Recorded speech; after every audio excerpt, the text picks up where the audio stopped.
was a Ryu backdoor on Corki, which could potentially be something that we see taken away again by Gold Coin United, as Fly had a pretty decent Corki in that last game, but more importantly, the fact of the matter was Ryu didn't have it. That felt like a pretty big factor, all things considered. I think Ryu's Talia game wasn't bad by any means. He was able to make some nice plays with his roams and walls and stuff like that, but the Corki pick was something that's more of his bread and butter. And here you see GCU do not want to risk giving that one away. It's one of those times where we talk about in best of fives, mini metas kind of evolving, and the fact that GCU has now shown some priority on the Corki pick, but not enough to first pick it is what they're kind of telegraphing here. So they're saying, we don't want you to first rotation it because we don't want to use it on our first pick, but we believe you think it's that important. So I just love this part of best of fives where you start getting into these kinds of questions of how high on priority list is Corki for both these teams.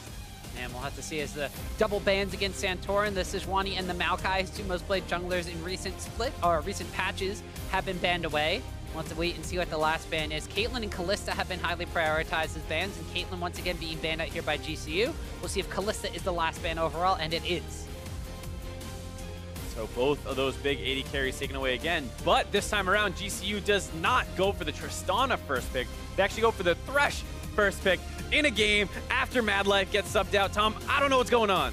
They put Wyan in. Wyan's going to play Thresh, I guess, but that also leaves open the Elise for MikeYeung to take again. They won on game 2 when he was playing that, despite him not being the most effective early game jungler. We'll have to wait and see now. Does P1 still prioritize the Varus? Do they take the Tristana away? MikeYeung is currently hovering the Tristana, but doesn't 100% guarantee it. And then there's still the Jarvan, which has seen a huge priority. They could take that away from Santorin again here and potentially put that on Zig in the top lane, or in MikeYeung's already got his jungler. We're not sure 100% if that J4 pick's going to be more important. I don't mind the Tristana pick, even though it is a hyper late game scaling champion and all that. It does still have playmaking in the early game and can win lanes. We saw in game 2 how aggressive GCU was able to play with that when they first picked it, and were able to convert a lot of plays with it. Here, Phoenix1 going to be looking to do that, and like you said, that Jarvan priority is still going to be pretty high up for both teams. Gold Coin United going to grab that one away. Works extremely well with both champions here that we just see locked in for GCU. On the bot side, the Lantern ganks that come in with a J4 can be terrifying, and then in the late game, a great ball delivery system for the Orianna. We'll see now Gold Coin United have the makings for, yet again, another superior teamfight composition with a bunch of pick potential and protection for whatever carry they decide to choose. Kog'Maw could potentially still be on the table for Gold Coin United in the second phase of picks, and that scales even better than the Tristana does in the late game. But we see P1 doubling down on the double marksman composition. They're going to go for Lucian in the mid lane now that the Corki's removed from the equation. All right, I'm down with this. We were wondering which direction P1 was going to go with their team comp. They are going the more aggressive early game. They take the Elise again, and then with the Corki banned out, they return to a different marksman. Has a better matchup into Orianna, actually has a really great ability to push her in and punish her in the 1v1. You just can coordinate between MikeYeung and Ryu to make sure that you get the dives off correctly. You can have some really brutal timings where you hit ding 6, Orianna still 5, you push a wave in and punish her before she can hit 6 and get access to her ultimate. You can see some really crazy dives like that with P1's mid jungle. And we'll see now what happens in the second pick phase. P1 has already kind of structured themselves, as you mentioned, with the Tristana pickup for a stronger late game than they've had pretty much any of these games of this series so far, whereas Gold Coin United are setting themselves up for a superior teamfight comp, but P1 are identifying some very major threats. They don't want the Gnar-Jarvan combination. The Narvan's been taken away, and more importantly, the Kog'Maw's been removed from the table here, which is the champion that Rikara was on when they won the Challenger Series Finals in a very similar comp. Yeah, I like this ban of the Kog'Maw. You know GCU likes playing late game. Kog'Maw is the best late game pick available.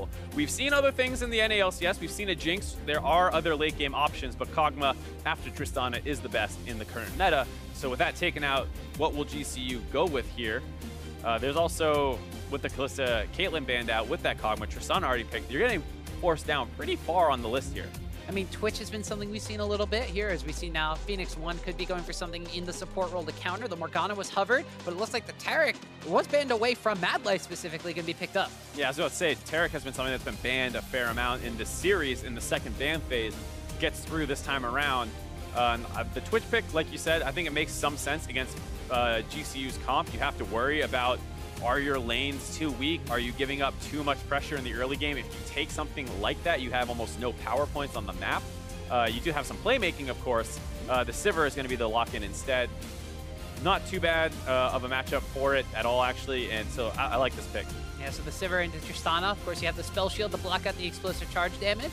So that's kind of been a go-to, not necessarily a counter pickup, but a good matchup into the Tristana. And the last pick overall, will this be Santorin in the jungle, Jarvan again? And it will be Shen locked in for top lane for solo. So they don't necessarily have 3 beefy tanks. They kind of have 2.5 with a Thresh for initiation, but they have the Stand United now to protect the Sivir or the Orianna in these team fights. And once again, a complete team fight focused team comp here out of GCU. They do have some early game playmaking, like we said, with the Thresh Jarvan. Shen at 6 can also combo in there. And then late game, you have a ton of engage potential. As we see the Kled being the last pick there for Zig. Going to be able to take that same matchup as last time on red side for him. In a game where, all things considered, he didn't have a fantastic performance. He was fine, but it was mostly, once again, down to some late game skirmishing that went P1's way. Yeah, so both of these teams, I'm kind of excited now, because one of the things that we were harping on GCU for in game number 1 is, when were they going to go for a fight? It was 2 kills to 1 for like 25 minutes in, and there was a Baron that went down in favor of P1, and if they had just engaged a fight, they might have been able to come out ahead in that one. I mean, that was the one that they had the backdoor from P1's side in order to win, because they were able to win that late game team fight kind of style. But now they have the Sivir. They're going to run at you. The opposite side, P1, they were already trying to run at you. Now they have a Kled. They're going to run at you. This could potentially be a very, very aggressive game from both sides. Potentially, and of course, the big question mark heading into this game is YyeOng. How is he going to do here? It's quite the debut performance here. I mean, didn't play at all during the regular season, didn't play during playoffs. Now in a very tense game, elimination game, well, not elimination game, but gonna knock you into the lower bracket if you lose. It's gotta be a tough situation to play in here for the rookie. Yeah, I mean, already 2 games to 1. This is still technically match point for Phoenix1, so you're being subbed in a situation like this. You've come out of the scouting grounds, you've had a couple of Challenger Series games under your belt, but now you're on the big stage here in the North American LCS final promotion tournament. You still have to win another game after this if you're Golden Coin United, if you want to move on to tomorrow's winning side matchup. Game number 4 here for P1 could be all they need to seal the deal and move on to that matchup themselves on Saturday. Once again, MikeYeung on this Elise pick will probably be the focus of the early game. The other focus this whole time has been the bot lane, but that was more for Rikara versus Arrow. Now, with YyeOng in there, another reason to focus down on exactly what's going to happen in this bot lane. And we also want to see how the Taric gets played out this time around, because the Lulu had been something that Xpecial was playing for a very long, or for the past 2 games, and he was going for the Ardent Sensor Rush, and he was making sure that Varus pretty much had like the sustain and the extra damage as quickly as possible, and forewent that Sightstone, and they played safe in game 3 while they built that one up. Taric doesn't necessarily build the Ardent Sensor nearly as fast, goes for a little bit more of a tanky style of build, and you would think that when you have the later game hyper carry the Tristana, that'd be a way that you want to play, but the Taric pickup a little bit more impactful into the Thresh as well. Thresh hooks you, you end up charging the Dazzle Stun, you can stun 1 or 2 people, and you completely turn that trade around. It is overall a bit of a strange comp for me out of P1 though, because Kled and Taric mostly focused on like engaging in team fights in the late game, and then you have the Elise Lucian core of the early game, and it's one of those ones where you can kind of see it working, where you snowball early game through mid jungle synergy, and then late game you have the tools to still fight. But it doesn't have many inherent synergies that you might see with some other team comps. We'll see once again if the junglers have as much focus as they did in game number 3. It was pretty much the MikeYeung versus Santorin show in that game, where even though MikeYeung came out ahead, it was GCU that took victory. And MikeYeung's Elise performance in game number 2, while P1 still got the win, left a couple of question marks in our minds, mainly for the fact that he didn't put out a lot of early game aggression. And if your game plan for the early game is mid-jungle synergy gets Lucian ahead and carries you into the later stage where Tristana takes over, you gotta ask questions. Where's MikeYeung gonna go? Feels like it's season 2, both junglers starting blue buff. When's the last time? It doesn't happen that often anymore. Not really. Specifically around the fact that you can get, like the super leash on the bottom side of the map, blue side. You want it taking a red buff and then going across the map. But this is maybe a shifting of their own jungle priority of like, hey, we're gonna be starting on different sides of the map. I mean, MikeYeung invaded super heavy last time around. So. Right, and it's one of the things as well with the Jarvan pick. I can understand you just want to go like get both your buffs off the map and go make a play or something, but it's still a little surprising to see overall. And it's one of the things that, GCU hasn't done a lot of really aggressive jungle pathing.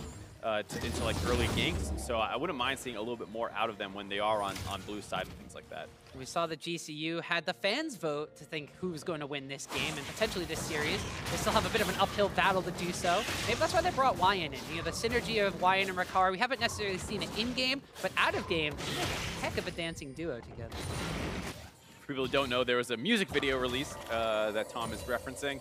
And as much as the out-of-game synergy is great, I am much more concerned about the in-game synergy. I have a feeling that Madlife probably got the bulk of scrim time heading into these matches. So without, you know, any official word on what caused the swap, it's a little hard to know. Maybe Madlife got sick. Maybe Madlife started thinking he was struggling and he couldn't perform at the level that was needed. Maybe they did it for champ pool reasons. It's really hard to know.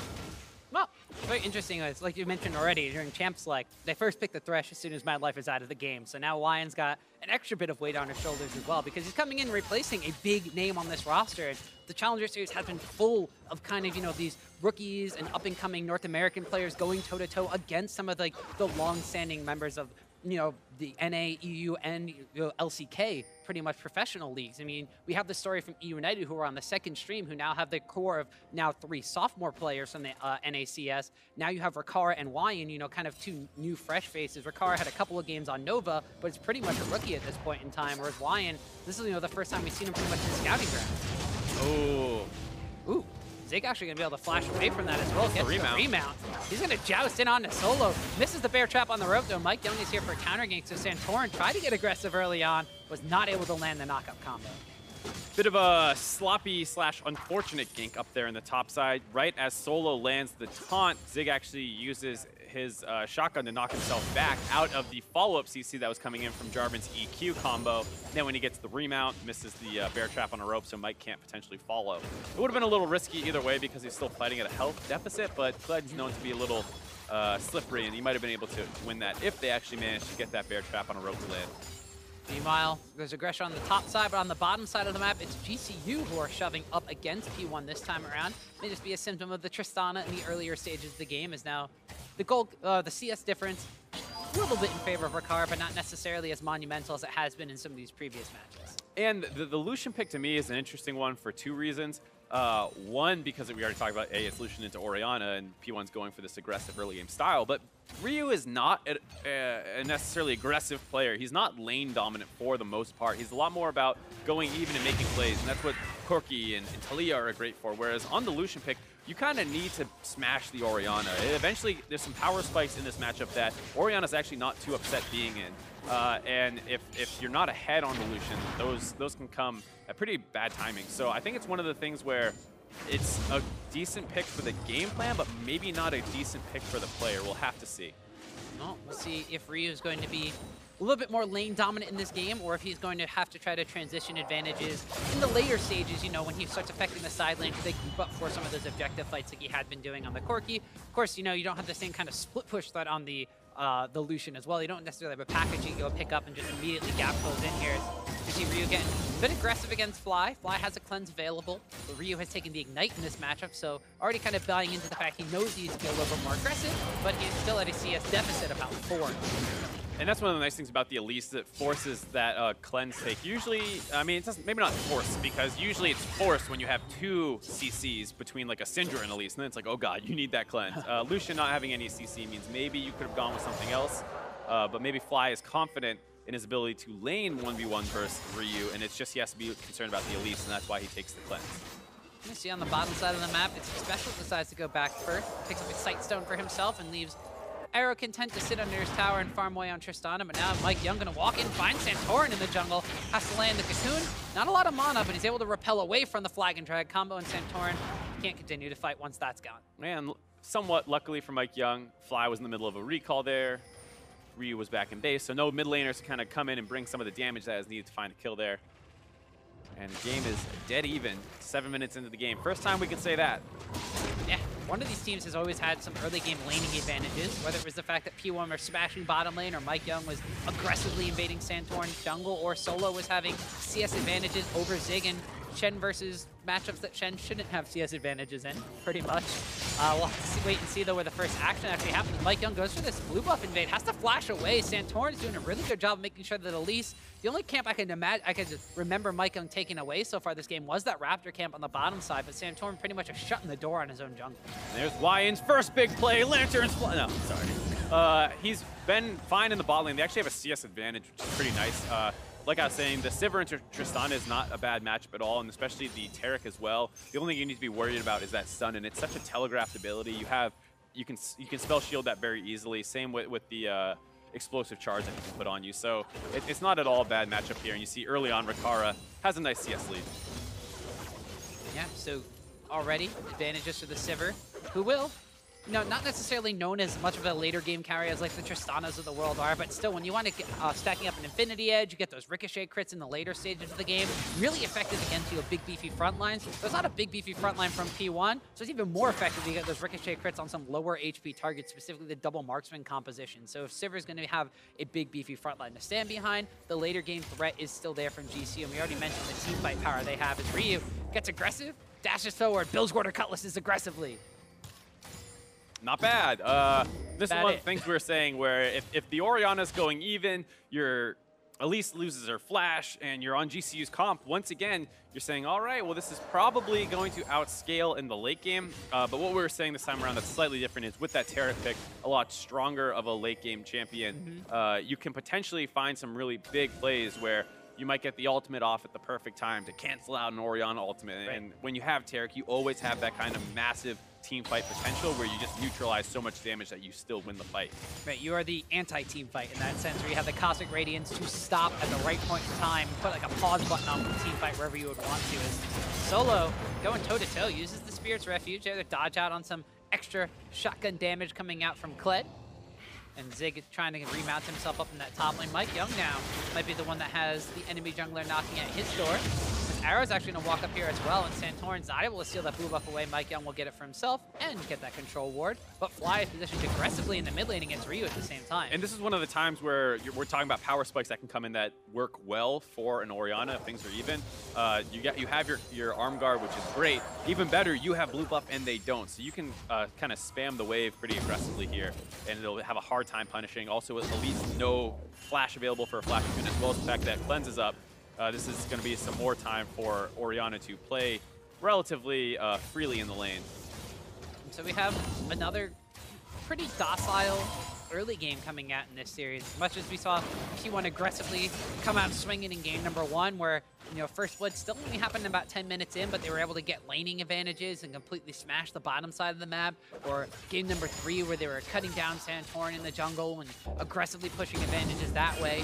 This game has yet to result in any sort of kills, or there was the top flash burn from Zig and the flash burn from MikeYeung, but other than that, just kind of taking it slow and steady at this point. If you're GCU, you lose this game, you wind up having to move on to Saturday's matchup where you're on the elimination match of the promotion tournament. And if you're P1, you're just one win away from, securing, you get 2 wins in the promotion tournament, you're promoted into the LCS again.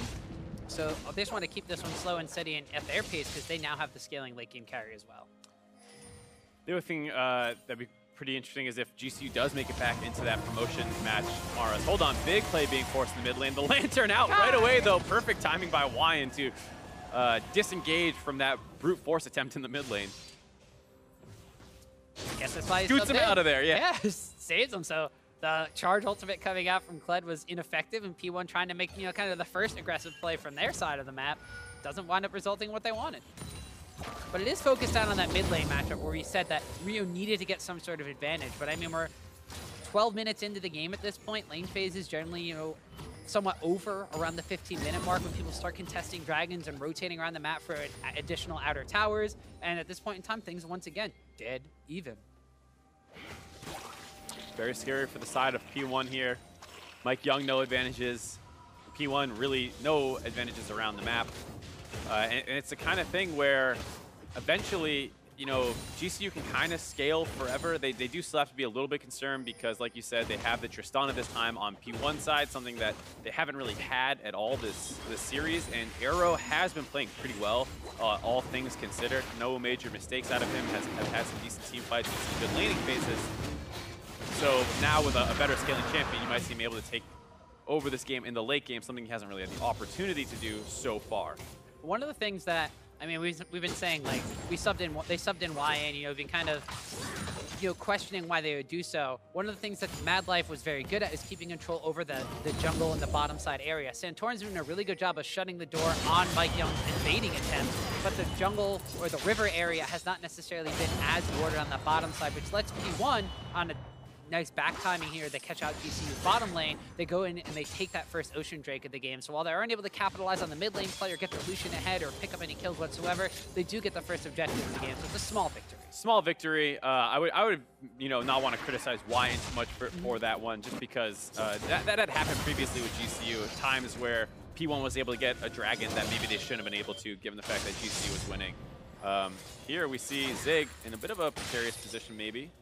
You know, we saw Santorin starting up the Rift Herald, but going over the wall, and actually P1's rotated their bottom side of the map up here, so Arrow is waiting back at the tower. MikeYeung is waiting to take away his red buff, and Santorin's actually gone back towards that Rift Herald, so there could be something happening, whether it be GCU Force or P1 Force, since there's a lot of members from both teams up in this area. If GCU goes for an aggressive play here with Solo, they could wind up getting jumped on here, as they still have not seen P1's bottom lane. Oh, now they have! Surprise! Arrow's out of the brush, throws the explosive charge, and runs away. You get to see there, not much happening after that lane swap setup.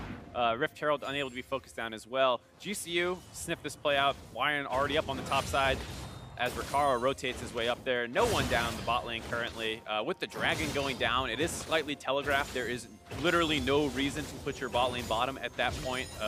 The turrets no longer have the extra fortification this late into the game, so understandably both bot lanes make their way up to the top side, where the major objective is now this Rift Herald. And you see P1 potentially being the ones to aggress on, although it looks like Arrow's just clearing out a couple of wards. And now both of these duo lanes on the top side of the map means that P1's rotated Kled down to the bottom side. A bit of Australia lane set up now, and this game it's been so different compared to the rest of the games in this series, just based off the fact that everybody seems content to just kind of extend this laning phase. I mean, for Gold Corn United, this is going to very benefit you. It's actually now Ryu's the one that gets aggressive here. Culling is being charged, the flash away from Fly. Stand United even gets used, and MikeYeung was coming up the opposite side. Ryu wants this kill, though, and they will get first blood. Goes over to the Elise. The Cataclysm is used as well as the charge, and MikeYeung stays alive. Santorin now goes down to Ryu, who's opened up this game after going aggressive in the mid lane. I guess all I have to do is ask for action, and it just so happens to come. And there we go. Ryu starts that one off very well, gets the slowdown from the Blade of the Rune King, which sets up his culling to make sure it gets a lot of damage out. Fly flashes away. One of the times where that cleanse is pretty useless, honestly. He's not able to get out of there or find a time to use it. Santorin came in to try and support him with the Shen. Kind of got trolled a little bit by the Raptors getting in his way, making that pathing a little difficult. And then they get locked down and killed off as Xpecial was ahead on that roam play, able to follow up with a little bit more CC. A quick 2 kills there for P1. They grabbed that 2,000 gold advantage, and now they're going to be able to try and grab some objectives as well up on the top side. So now, game number 3, it was Fly picking up a solo kill on Ryu that kind of opened up and woke GCU up and took the control of the game in that one. Now this time around, it's Ryu making a very aggressive play, puts some help from his jungler, MikeYeung, and the rest of his team as they collapse into the enemy jungle. That gets P1 the advantage here. Now you see the dash in, the slow, sets up the culling. Fly's trying to run away, gets culled super quickly, and then he gets an auto attack thrown in there because he doesn't expect Raptors to be where he's clicking. A nice ult to pull him on top, but they're not actually able to get the trade kill back. And then here's the stun from Xpecial, continues to keep Santorin locked up so he can't break the wall down or flash out or anything. And now Ryu double buffed up. It's going to be a pretty dangerous time for Fly in the mid lane with no flash available. Now he's putting on the bully pants in the mid lane here, and P1 are still positioning aggressively around the Rift Herald. Well, all these kind of lane swap shenanigans now have resulted in the fact that GCU's duo combination of Rikara and YN have gotten about a 30 CS advantage over Arrow and Xpecial. There's no dragon on the map for about a minute and a half, so we may see this top lane priority still going down in favor of both of these teams, but looks like P1 had the push advantage. We saw after that fight in the mid lane that Arrow and Xpecial got basically 3 hits on the top lane tower, and that one's almost about to go down, and that will be the first tower goal of the game going over as well. Doesn't look like they want to let that one go, though. They're going to aggress onto Arrow. A nice ult out of Xpecial to keep them alive. Yeah, Cosmic Radiance comes in, Xpecial stays alive, and MikeYeung's actually going to join the fray as well. Wyan lays down the box. They have to back away, but Ryu's rotating up from the mid lane. Might be potentially getting sandwiched here as though Fly's following him from there, but he's just able to walk back over the Scuttle Crab, which actually belongs to GCU, and able to be A-okay. And with pressure in both the top and mid lane currently, this is a fine time to not go over-aggressive with P1's comp. You want that first Taric. You don't want to risk giving up some kills. So they're able to disengage that. A really nice double stun out of Xpecial as well to dissuade that engage. And then they're going to be able to finish this turret off most likely. Actually, MikeYeung gets caught. MikeYeung gets caught. He repels up and stays alive. The Cataclysm comes out from Santorin, but the exhaust will keep MikeYeung alive for a little bit longer. Now the reset's coming from Arrow. He flashes forward aggressively, launches himself forward, but the blast cone saves Santorin, but Ryu's coming in, culls him down. Another kill goes over to P1. A 2-for-1 there. MikeYeung. Usually it's the team with the turret low that baits the enemy into trying to stay around too long and they get killed. This time MikeYeung baits GCU into thinking they can punish them going for that turret, and actually they lose 2 kills for it as once again Ryu with that mid lane pressure first on the roam. Yeah, as you saw, P1 were just waiting to get this tower down, and MikeYeung got hooked in, but the repel right there is, like you said, baits Santorin into this one. Yeah, and there you see Arrow finish off that turret. He's able to get Wyan first, continue on to Santorin. A little bit over-aggressive with that jump. You can just wait a second longer, but he knows Ryu's coming in to follow up. A nice, straight, easy culling there for Ryu. No flash available, no way for Santorin to get out of that one. And MikeYeung playing a little bit of the bait. I'm just a little spider in front of your turret. I'm so easy to be killed. It's a trapdoor spider, that's what it is. Sprung the trap onto GCU. As now they've rotated Arrow down to the bottom side of the map. The Tristana's picked up a kill and an assist in that fray. So now has a static shiv and pieces for an Infinity Edge, whereas it's an Essence Reaver and an additional BF sword as Rikara's pretty much skipping the Zeal item at this point in time and going for that Infinity Edge to get those crits online as early as possible. Infernal Dragon up again. Bot lane's making their way down to the bot as the objectives flip around. Rift Herald still up 1940 into the game. Most likely not going to see that one taken this time around. Not quite. See on the top side of the map, both these teleports are available, and the Stand United is available for solo Shen as well, so both of them could join the fray at a moment's notice. As now P1 are still kind of potentially positioning around the Infernal Dragon. They can't rush it down like you said, so this won't be P1 just brute forcing another objective. They need to get something kind of in preparation for this, whether it be a pick-off or a lane shoving at some sort of advantage. P1 need to have something in their control before they could go for this objective. Well, they do have pressure at the very least, especially gets a little low. Comes out. Dragon started off by MikeYeung. They're going to pull this one out away from the wall and just brute force it down.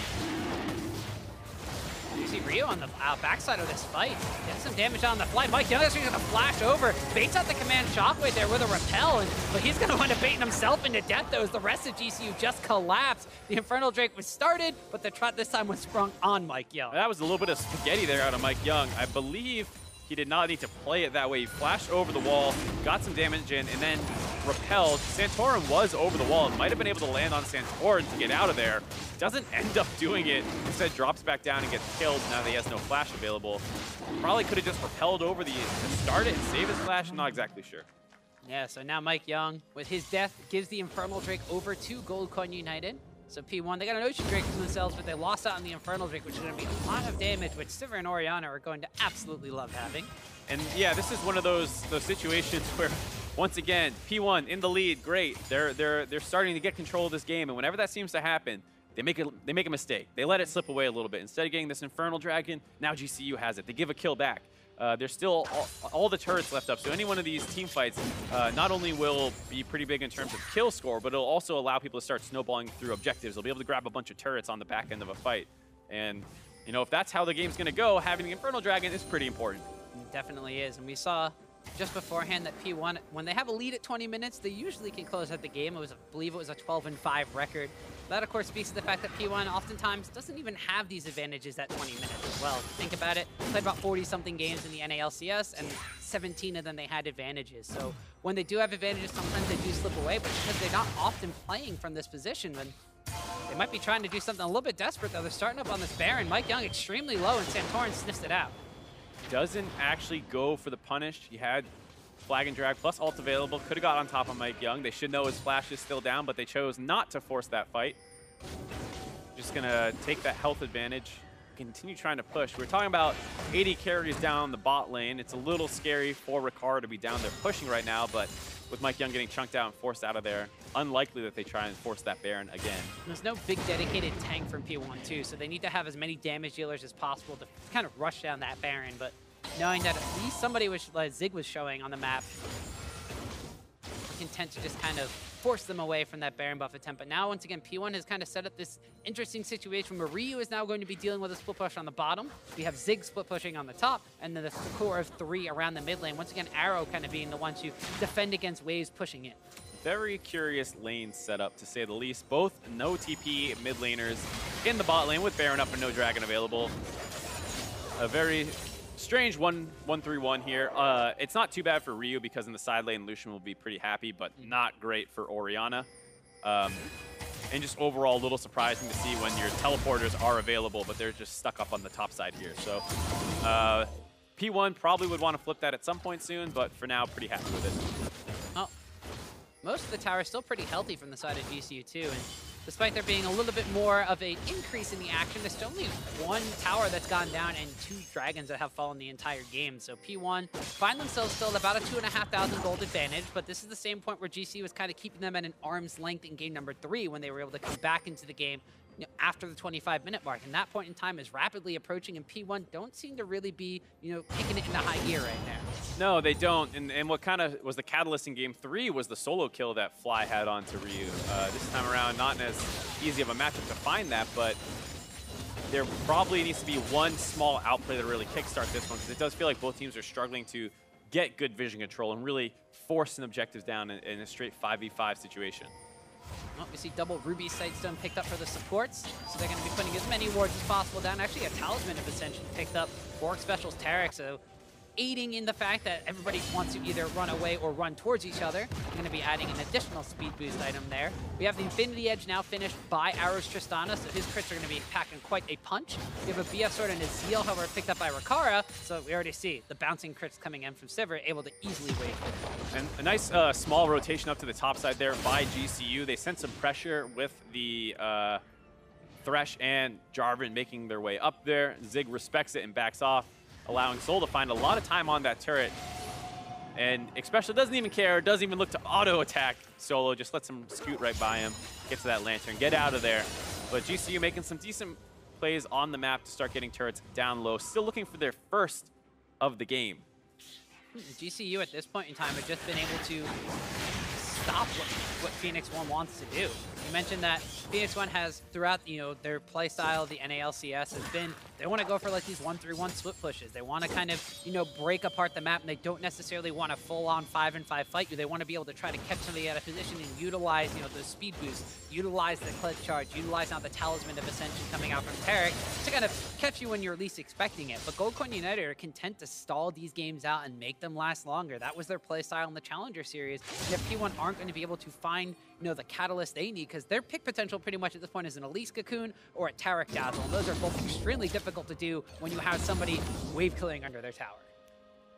True, but one of the things Kled actually does fairly well in the late game is kind of dive backline. So you could see a situation where you don't have great pick potential, but if you get to a location first, you set up some vision control, GCU has to walk in. Maybe Zig can find a really nice teleport flank, and then he can get onto the Orianna and really split up GCU's battle lines a lot.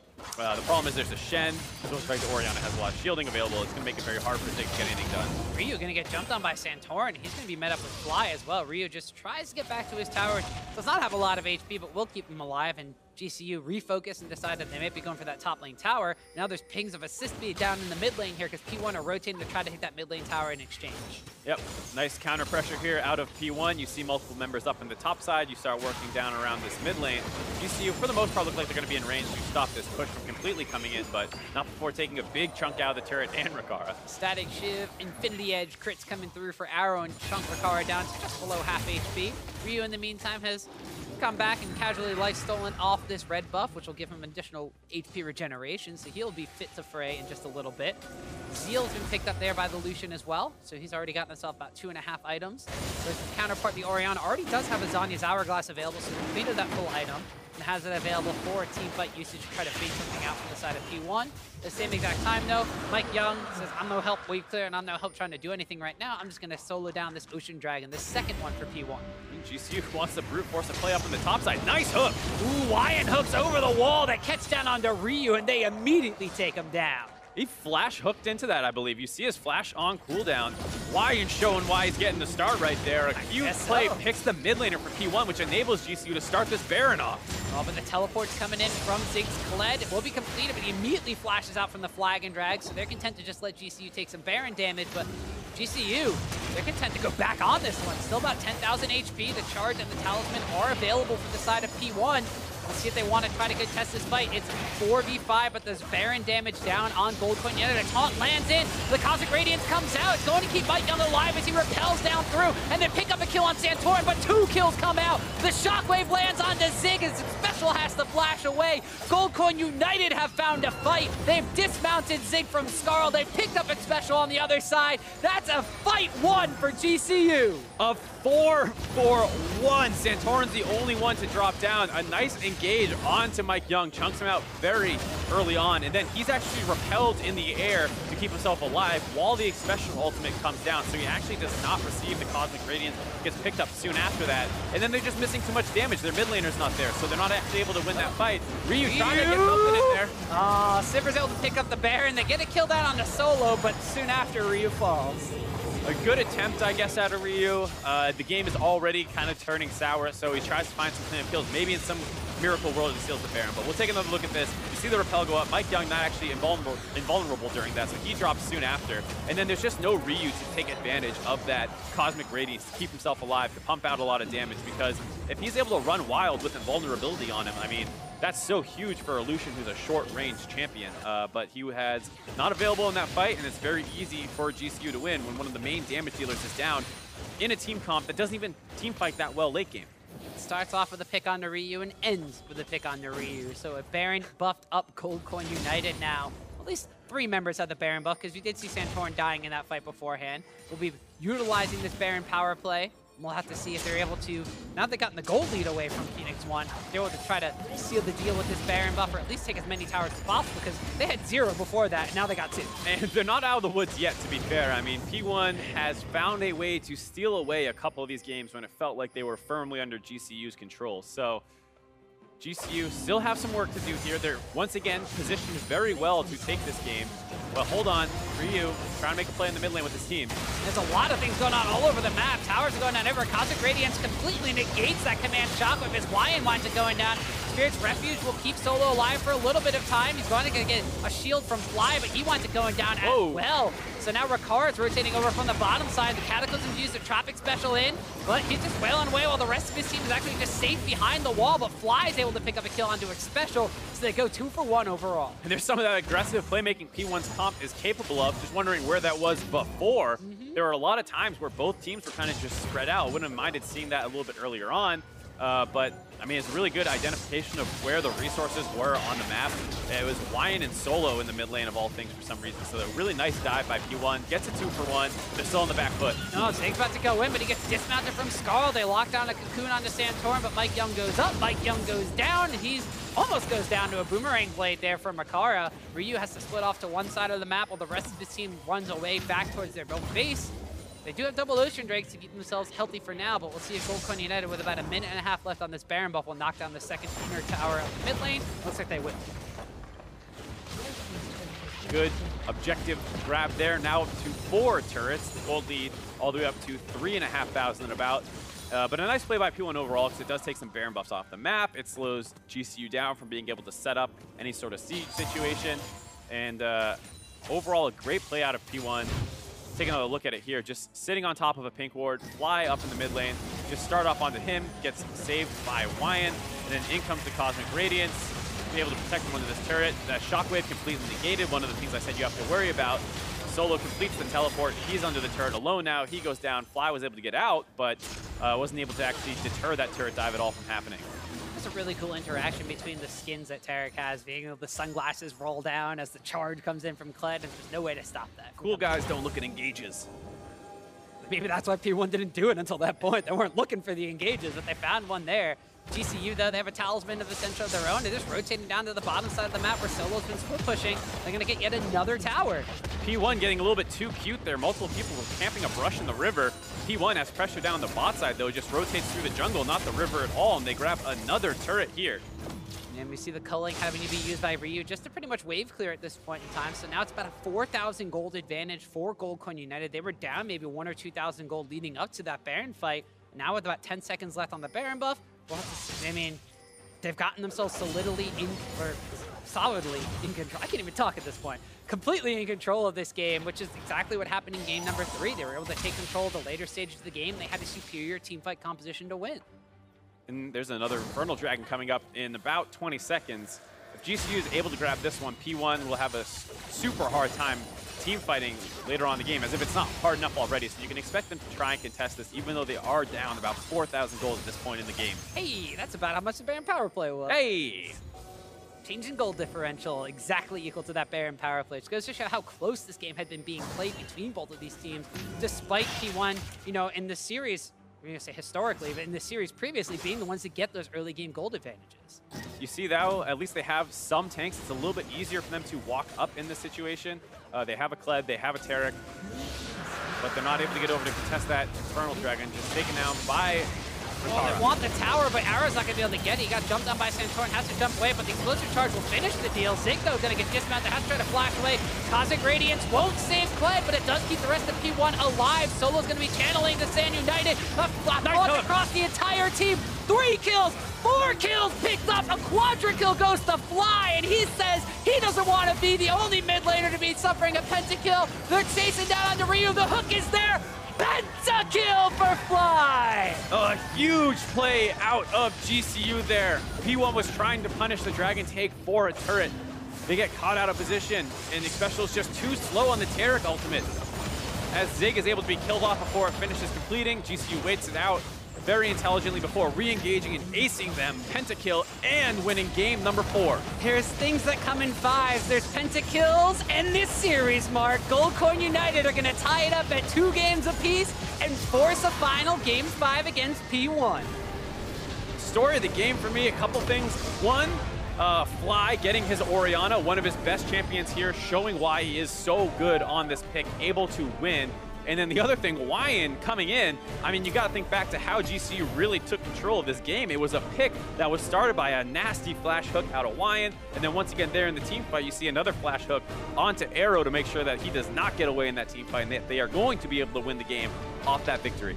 8, 1, and 5 for the Orianna coming out from Fly. So if that was going to be, you know, like, if there was one thing that you could look at that in the entire game and be like, what was the thing that maybe P1 should have taken away in the picks and bans phase? The Orianna was definitely it. I mean, it's tough to say because over on red side, you have to ban away a couple of things. Well, maybe not, because they're banning the Sejuani, and they've been doing it multiple times this game, or this series, excuse me. And it's one of the things that, yes, it's very scary if you're trying to play these aggressive team comps that they get a bunch of powerful tanks. But if you look at in terms of game impact, are you more scared of Santorin's Sejuani, or are you more scared of Fly's Orianna? And I think now that you bring it up, on red side, it probably is a better ban in that regard. So yes, you're scared of them getting Kallistas and Caitlyn's and things like that, but you know, GCU has shown that they will ban Caitlyn on blue side, as they've done both times. So it's one of those things where I think P1 has a lot to look at in the drafts, both in terms of what they are picking and what they're giving through to GCU. Yeah, that's very true. And for a deeper dive and look into how GCU tied up that series, let's send it back over to Degon and the analysts. All right, thank you very much, gentlemen. And guys, we've got ourselves a series, another Game 5 for Goldcoin United. Oh, man. They need to be able to be clutch in Game 5s because we saw them last promotion tournament not clutch out those Game 5s. But now, when you're down 2-0, we're like, man, Liquid smashed them. LCS teams are clearly just on another level. But Goldcoin United wants to be that new face. I mean, they've been the victim of reverse sweeps. Now their turn. Yeah, pretty much. So to go ahead and kick us off, let's go ahead and take a look at that pentakill here at the end for Fly. Fly kind of popping off here on the Orianna. Yeah, this fight was actually very well played by Santorin. It was a bit of an ugly engage, but this ultimate Then they disengage off of the Ori ultimate as the shockwave hit right before the Taric ultimate hits. And he goes back in for a double knockup. YN gets a huge hook towards the end. And I mean, somehow he managed to get all 5 last hits with Orianna because Sivir boomerangs were flying everywhere. And the whole team did a lot of damage. Nice one. Incredibly impressive, as you said, by the front line as well, setting up those damage dealers. And Orianna actually getting that revenge pentakill. So now we're set up for who's going to get the 3rd pentakill of the series and actually take it. Well, let's take a step back and take a look at the team compositions here. And both teams seem poised to scale late. They were okay with playing a slow game, and this was a very slow game. Yeah, we were kind of thinking during the draft phase, oh man, they didn't first pick Trist. Right. What's going to happen? Trist is so good in this series here. But then when you look at the construction of the whole team composition, there's a lack of front line for Phoenix1, right? They have the double AD carries with Taric that has a little bit of delay, but you saw the front line play in that last fight was pretty huge from FlyQuest. I don't think any of these team comps were like super flawed for any reason, but when you do scale late, I think the better front line usually wins. I feel like Taric and Kled is a good front line. It's good. It's not as good as Shen and If Jarvan, you combo though. those ults, which they did once time. Right, down the mid lane. One time. Yeah. It's basically guaranteed engage plus invulnerability. But yeah, as you said, I think the team fight and a lot of the zoning basically and the setup from Santorin was a reason why those ults of the front line for Phoenix1 were not as impactful in that fight. You know, the disengage during Taric ultimate is something that's hard to pull off, but they were able to do it. Yeah, Cataclysm going ahead and putting down that barrier that prevented them. One of the few team fights, though, that we did get a look at was the Baron fight at 28 minutes. Goldcoin United going 3 for 1. And how about this for an introduction for YN? Welcome to the big stage. Why is he in? Oh, that's why. We were curious why they would put him in for Madlife, and the game was very slow. Pretty much up until this point, they were down about 2,000 gold, but had been slowly gaining vision control back from the game.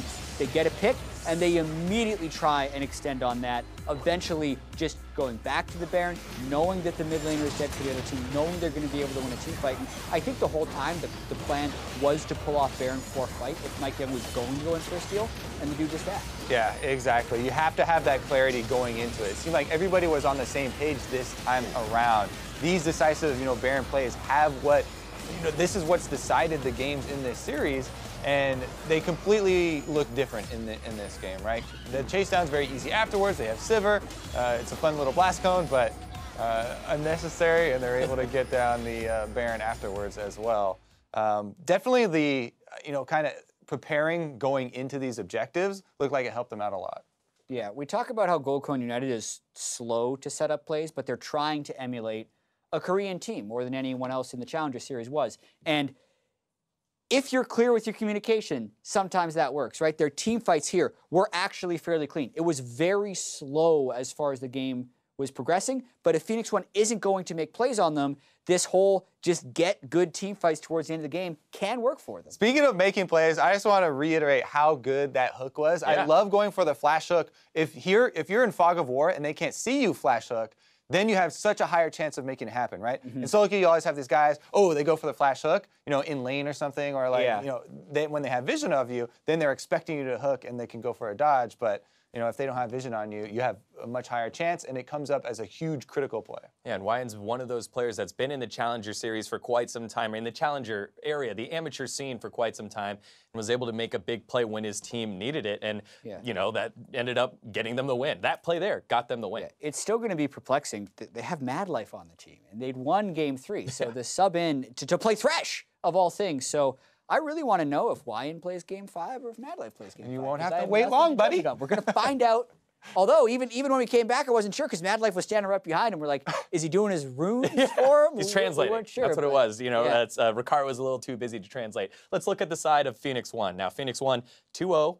Thought they were going to go ahead and get out, go get dinner later. Now, they're down 2-2, or they're tied 2-2, dropping 2 games in a row. What do they have to do to get themselves back in, Kobe? I mean, do they still get dinner if they don't win? Yeah, I mean, it's going to be dinner time. Otherwise, that'd be my coaching strategy. Only winners get dinner. Yeah, honestly, I'm not sure if you want to go with the early game composition anymore. If you're unsure as far as the late game shot calling right there. So I actually think that they should continue with it. I've decided in these last 3 seconds, because that has been the strength of this team, right? Yeah. You know, play early game, snowball with MikeYeung maybe.